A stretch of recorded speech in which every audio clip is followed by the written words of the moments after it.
কেন বাংলাদেশে হামলা করা সহজ নয়, আর কেন বড় বড় দেশগুলো ইতিমধ্যে বাংলাদেশকে এত গুরুত্ব দিচ্ছে, আর ভারত চাইলেও কেন কখনো বাংলাদেশকে দখল করতে পারবে না, তাই মূলত দেখাবো আজকের ভিডিওতে। তো ভিডিওটা অনেক গুরুত্বপূর্ণ হতে যাচ্ছে, তাই শেষ পর্যন্ত দেখার অনুরোধ রইল।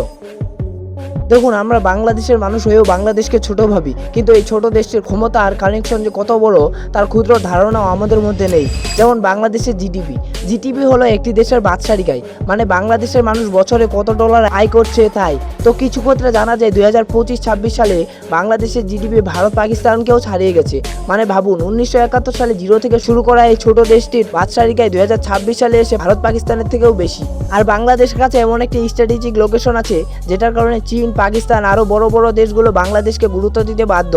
কারণ বাংলাদেশের কাছে আছে সবচেয়ে গুরুত্বপূর্ণ সাগর বঙ্গোপসাগরের ফুল অ্যাক্সেস, আর এই সমুদ্র দিয়ে প্রতিদিন কোটি কোটি ডলারের আন্তর্জাতিক বাণিজ্য পরিচালনা হয়। দেখুন, বাংলাদেশকে আপনি কেন ছোট মনে করেন, কেন কমজোর মনে করেন? কারণ এই দেশটি মানচিত্র ছোট, নাকি বাংলাদেশের কাছে শক্তিশালী সামরিক শক্তি নেই তাই? কিন্তু এখন একটু প্র্যাকটিক্যালি চিন্তা ভাবনা করে দেখেন তো, বাংলাদেশ ছাড়া এমন কোনো দেশ নেই যেটা এত ছোট হয়েও এত বেশি শক্তিশালী। আর দিন শেষে যদি কখনো বাংলাদেশে কোনো দেশ হামলা করে, তাহলে বাংলাদেশের কাছে আছে একটি ঐক্যবদ্ধ জাতি। না, আজকে 1971 সালের কথা বলবো না, আজকে দেখাবো কিছুদিন আগে ঘটে যাওয়া একটা ঘটনা।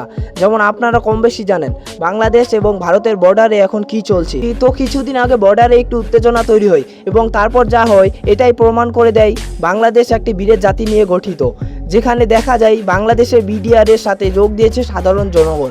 ভারতকে ভালোভাবে বুঝিয়ে দিয়েছে বাংলাদেশ কী জিনিস। আমি জানি এখনও কিছু মানুষের কাছে আমার এই ভিডিওটা ফালতু মনে হবে, আর বাংলাদেশের ব্যাপারে তাদের ধারণা কখনোই পাল্টাবে না।